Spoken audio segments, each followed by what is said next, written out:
Owning a jet isn't impossible as many people think, but before you get yourself a private jet, it's important to gauge the factors that influence the total cost of owning a private jet. Think ahead to the types of trips you wish to venture out to and also the frequency. Long trips will surely put a deeper hole in your wallet than shorter ones. In today's video, we'll go over the costs and expenses of owning a private jet. Before we get started, please subscribe to our channel. Now sit back and enjoy the video.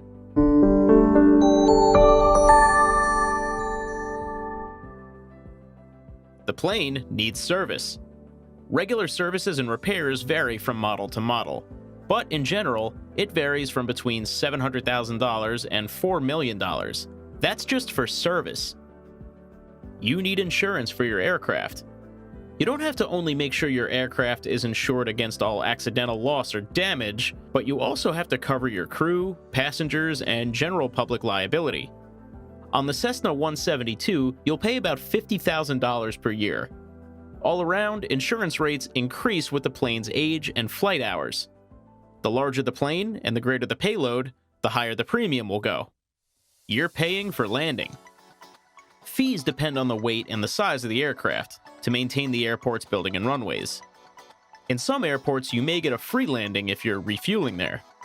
If you're not refueling there, you'll be paying landing fees, which vary from $100 to $500 each time you land. The fees increase more and more if you're not landing in your own garage. For sure, the bigger and busier airfields may impose more fees due to their bigger area. That's why sometimes you have to get out of your aircraft and travel to another smaller, non-commercial field.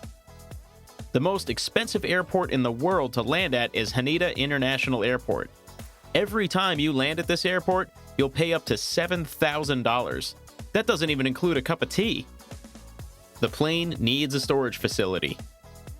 Most millionaires don't prefer to leave their very expensive purchases out in the sun or in the rain. They prefer finding a storage garage or a large place to keep them in. When the airports are bigger and busier, the storage prices get higher. For example, garage storage in Los Angeles may cost you around $160,000 annually. A smaller garage may cost you around $80,000 annually.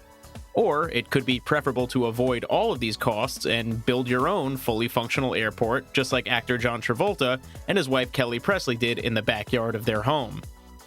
Refueling an aircraft is different from topping off your car. $30 isn't enough to get you to your next destination.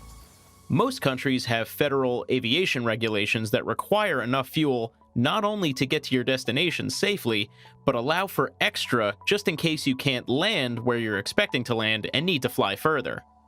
In the USA, for example, that's enough fuel to fly to your intended destination, then enough to get to your declared alternate field, then an extra stash to fly around another 45 minutes at normal cruising speed. So definitely make sure you have enough room on your credit card before pulling up to refuel your Gulfstream G650ER. These thirsty gas guzzlers take a whopping 7,000 gallons to fill, which is able to take you a distance of 7,500 nautical miles of flight. The more popular private jets hold less, but also don't go as far. For instance, the Phenom 300 holds 800 gallons and goes a distance of about 800 nautical miles. Jet fuel, like motor fuel, is priced differently at each station. It varies from $3 to $8 a gallon, so it's hard to be precise. Private jets are not cheap. Can we know the actual cost of the jets? If you want a brand new one out of the box, a popular model will range from $38 to $90 million. It is luxury for sure, but it isn't necessary to have any bells and whistles or upgrades. Planes are similar to cars. They lose a lot of value right off the showroom floor, so if you want a pre-owned one, that varies from $14 to $35 million, maybe even with some awesome added extras already on the plane. But like with any other type of transportation, this is where the outlays begin.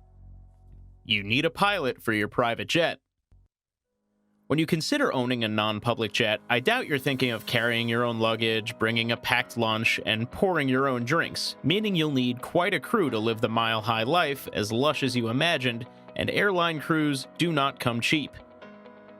It's a disruptive lifestyle and requires lots of special safety training compared to your on-ground hotel cleaning.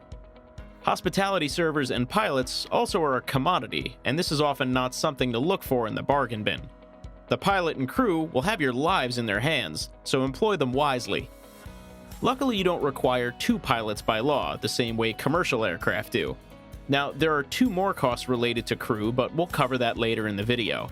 For now, we'll tell you, a mean private jet pilot earns a salary of $120,000 a year, and the average annual take-home of a non-public jet hostess is about $60,000 a year. What is the actual time to buy a jet? Many mixed messages are there about when it makes financial sense to shop for your own jet. It can be great to know your flight is often waiting and prepared for you to take off. Those selling private jets will tell you if you're in the sky for around 200 hours a year, it makes economic sense to buy a jet. But if you speak to aircraft brokers who offer fractional ownership, kind of like a personal jet timeshare, then they'll tell you that it's not until you average 500 hours within the air it's worth buying outright. However, consistent with unbiased experts, the sweet spot is more around 240 hours spent airborne to make a personal jet an affordable investment. Crew overnight fees can rack up the bills. Remember the added cost of crew board and lodging if you intend on staying over at your destination? They have to be accommodated, plus the average of $75 per day for his or her out-of-pocket outlays. Overnight fees are over and above their usual day rate or salary, and in the region of $150 to $600 an evening. Plus their accommodations, ground transport, and food costs are all out of your pocket. Cleaning fees are also part of your cost. You can't take a private jet to a drive-through car wash, so think about the price of cleaning it inside and out between flights. Airports offer valet services, otherwise you can employ your own team to try and do this service for you. Number 13. What is the real total cost of the jet? It's quite hard to get it down into a precise figure, as there are such a large number of models and makes. A non-public jet will cost you around $4 million in annual costs like insurance, maintenance, upkeep, and storage, with the disbursement of about $500,000 to $1 million in proportion to how much you fly. In fact, these are just your annuals. You can splurge on anything from $15 million to $600 million on a non-public jet, then still upgrade it as you like. De-icing a jet is integral. The pilot shouldn't take off if they feel something is not right with the plane. Removing ice from the plane may be an incredible cost, and fortunately, most airports worldwide offer this service, but it could cost a lot. For sure, costs vary from airport to airport. Each time you take off or land, you're facing airport taxes. These taxes are imposed by the government and municipalities, and therefore the company liable for running the airport. Then there are usually government-imposed taxes calculated per passenger on board. Once you enter and exit, you might pay permits, taxes, and plenty of airports also charge a tourist tax. Here are some examples. Flying from Miami to Rio de Janeiro, your trip taxes are international head tax at $18 per person on board, domestic segment fees of $420 per person, and that's not counting all the other taxes and rates that we mentioned once you land. Accidents may happen. We all know those sinking, unforeseen expenses like a burst tire or a cracked windshield, and it never tends to happen when you're near your home and your local service center. These issues aren't always covered by your insurance, so you can expect to pay cold hard cash for these repairs. Jet tire replacement costs are in the region of $2,000 to $3,000, but this also varies depending on which country you're in and the exact model needed. Windshields, on the other hand, will set you back $45,000 to $70,000, but again, not an area to scrimp on and compromise with quality. A ding to the side of an aircraft is different from the side of a car. When you're traveling at top speed and reliant on minor adjustments in airflow, a small dent could affect your smooth flight. You may not be able to wait until you're home to repair your bodywork, and keep in mind, you may also have to accommodate yourself and your crew while your jet's being repaired. Hopefully, you'd be able to recoup the prices from insurance shortly after all is said and done. Hey, thanks for watching our video. If our video was useful for you, don't forget to support us with a like, subscribe, and share. We hope to see you in good health in the next video.